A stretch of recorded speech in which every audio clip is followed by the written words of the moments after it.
الحمد للہ اشهد ان لا الہ الا اللہ وحدہ لا شریک لہ واشهد ان محمدا عبدہ ورسولہ اما بعد فان خیر الحدیث کتاب اللہ وخیر الہدی ہدی محمد صلی اللہ علیہ وسلم وشر الامور محدثاتها وکل محدثۃ بدعہ وکل بدعۃ ضلالہ وکل ضلالۃ فی النار اللہم صلی علی محمد وعلی آل محمد کما صلیت علی ابراہیم وعلی آل ابراہیم انک حمید مجید اللہم بارک علی محمد وعلی آل محمد کما بارکت علی ابراہیم وعلی آل ابراہیم انک حمید مجید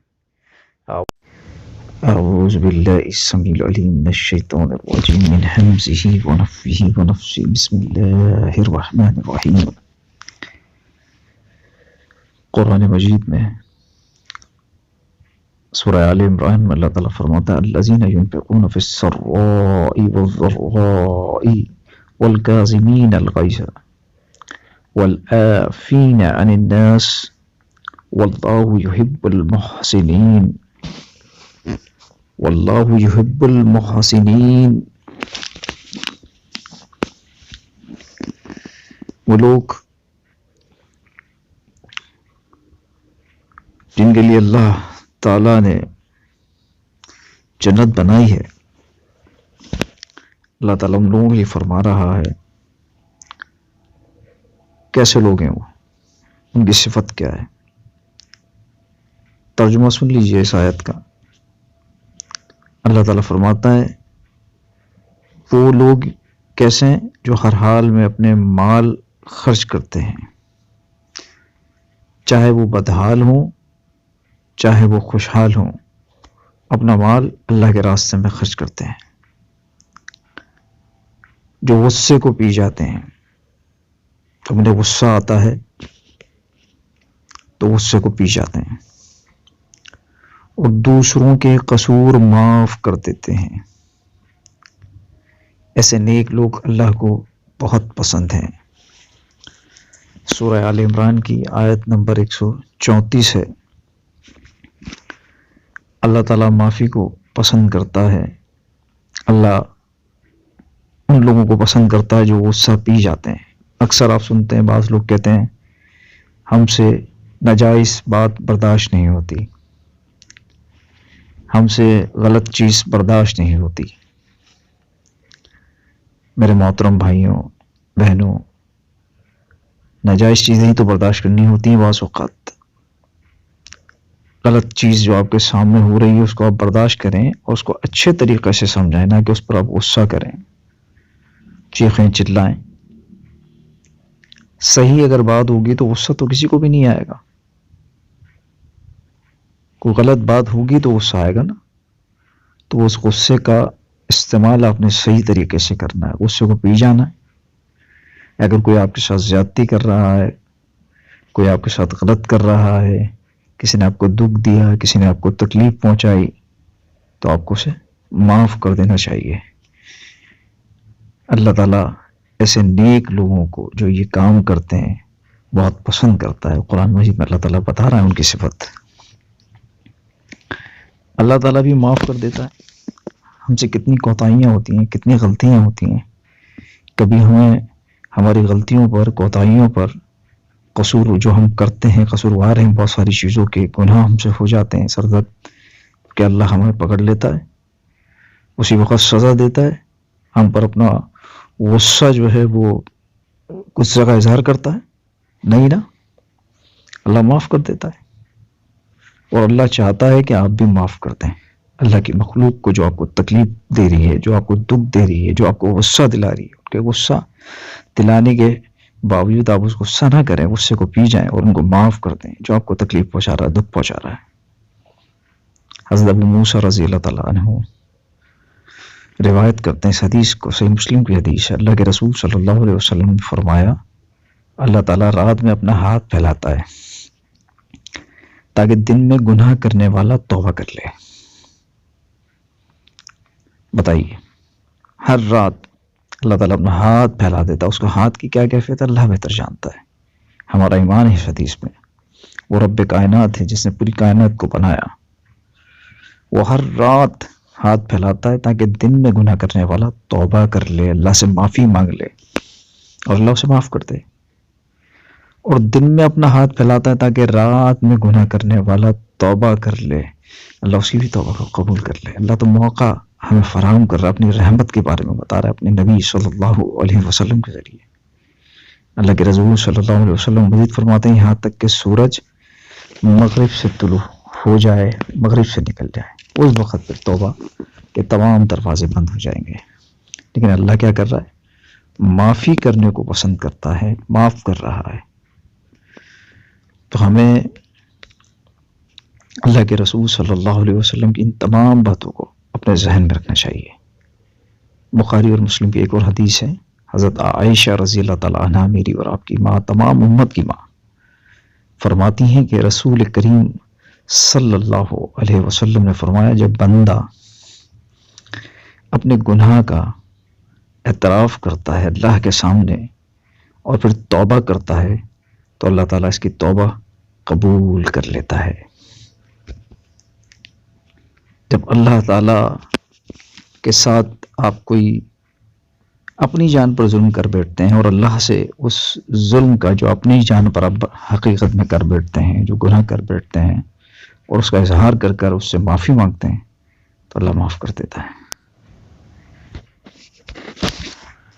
اب ہوتا کیا ہے کہ ہم غصے میں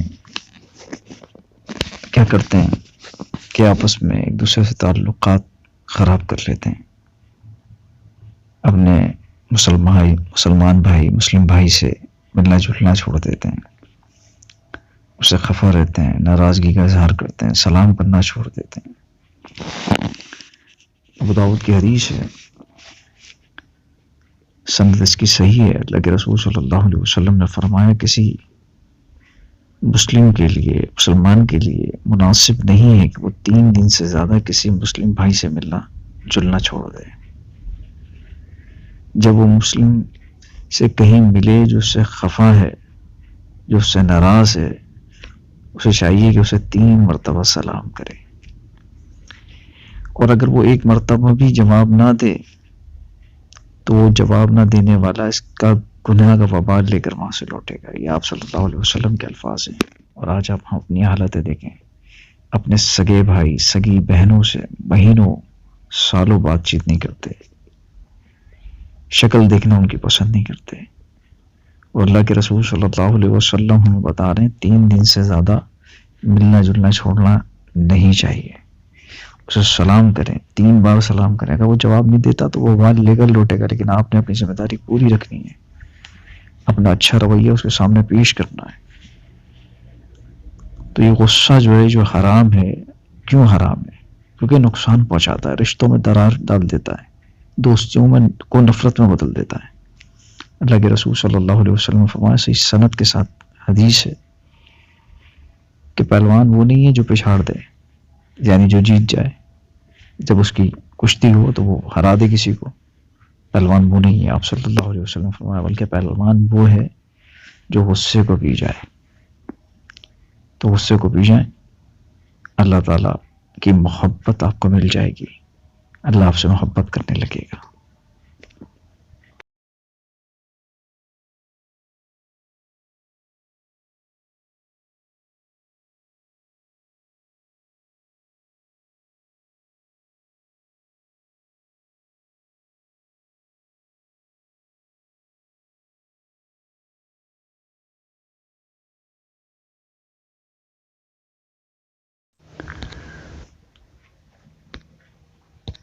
تو لوگوں کو معاف کرنا سیکھیے، اللہ معاف کر دیتا نا، آپ بھی معاف کر دیجیے۔ عثمان رضی اللہ تعالیٰ عنہ کا ایک واقعہ ہے، بخاری صحیح سند کے ساتھ، کہ ان کو کسی نے تانا دیا کہ وہ ہیں جنہوں نے مورچہ چھوڑ دیا تھا، نبی کریم صلی اللہ علیہ وسلم کی بات کو نہیں مانا، مورچہ چھوڑ کے مال غنیمت لوٹنے میں لگ گئے، یہ وہ ہیں، تانا دیا کسی نے۔ بس احد میں اللہ کے رسول صلی اللہ علیہ وسلم نے مورچوں پہ کھڑا رہنے کے لیے کہا تھا اور نصیحت کی تھی، لیکن بہرحال یہ شروع اسلام کا واقعہ ہے. مسلمین کو لگا کہ فتح ہو گئی ہے اور انہوں نے وہ مورچہ چھوڑ دیا، بھول گیا اس بات کو اور سمجھے اللہ نے ہمیں فتح دے دی اور مال غنیمت لوٹنے میں لگ گئے. اور اس کے بعد پھر جو مشرکین تھے جن سے جنگ تھی کفار مکہ، انہوں نے حملہ کیا اور کافی جانی نقصان ہوا. خیر بات کافی طویل ہو جائے گی، لیکن اللہ نے ان تمام لوگوں کو معاف کر دیا تھا بعد میں اس واقعے کے بعد. لیکن ایک عرصہ گزر جانے کے باوجود کسی نے تانا دے دیا عثمان رضی اللہ تعالیٰ عنہ کو، یہ وہ ہیں جنہوں نے یہ کام کیا تھا. عبداللہ بن عمر رضی اللہ تعالیٰ عنہ عنہما نے جب یہ سنا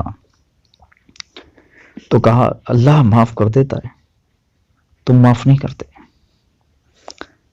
بتائیے اللہ نے تو ان لوگوں کو معاف کر دیا لیکن تم معاف کرنے کے لیے تیار نہیں ہو. تو میرے بھائیوں، ہم سب کی ذمہ داری ہے کہ ہمارے ساتھ اگر کوئی ظلم کرے، زیادتی کرے، ہمارا دل دکھائے، کوئی ہمیں نقصان پہنچا دے تو اللہ کے لیے معاف کر دیا کریں، اسے قصور کو معاف کر دیں، معاف کرنا سیکھیں. اللہ ایسے لوگوں سے بہت محبت کرتا ہے، اللہ ایسے لوگوں کو بہت پسند کرتا ہے. آپ اور ہم میں سے کون ایسا شخص ہے جو یہ نہیں چاہے گا کہ اللہ اس سے محبت کرے؟ نہ کرے. ہر کوئی چاہے گا اللہ محبت کرے، اللہ اسے پسند کرے. اور جب اللہ اسے پسند کرے، اس سے محبت کرے، تو آپ کو معلوم ہے کتنا کہ تمام مخلوق پھر اس سے محبت کرنے لگتی ہے، تمام مخلوق اسے پسند کرنے لگتی ہے. تو اس دنیا میں آنے کا مقصد یہی ہے کہ اللہ ہم سے راضی ہو جائے، اللہ کی محبت ہمیں مل جائے، اللہ ہمیں پسند کرنے لگے اور اس جنت کا وارث بنا جس کا زمین و آسمان کے برابر ہے. تو اس کے لیے کیا کرنا ہے؟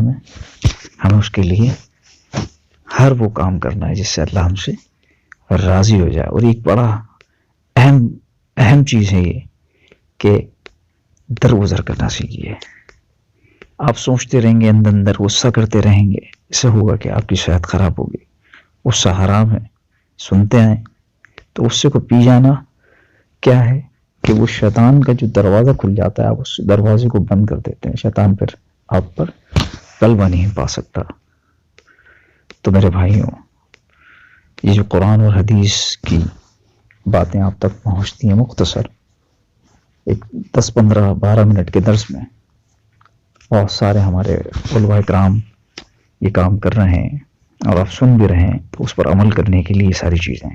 تو یہ بھی ایک چھوٹی سی کوشش ہے، تو اس پر آپ عمل کیجئے اور جو قرآن و حدیث کے ذریعے سے آپ کو بتایا جا رہا ہے اس پر عمل کر کر اللہ کو راضی کیجیے. اقول قولی ھذا ولکم استغفر اللہ استغفر اللہ استغفر اللہ.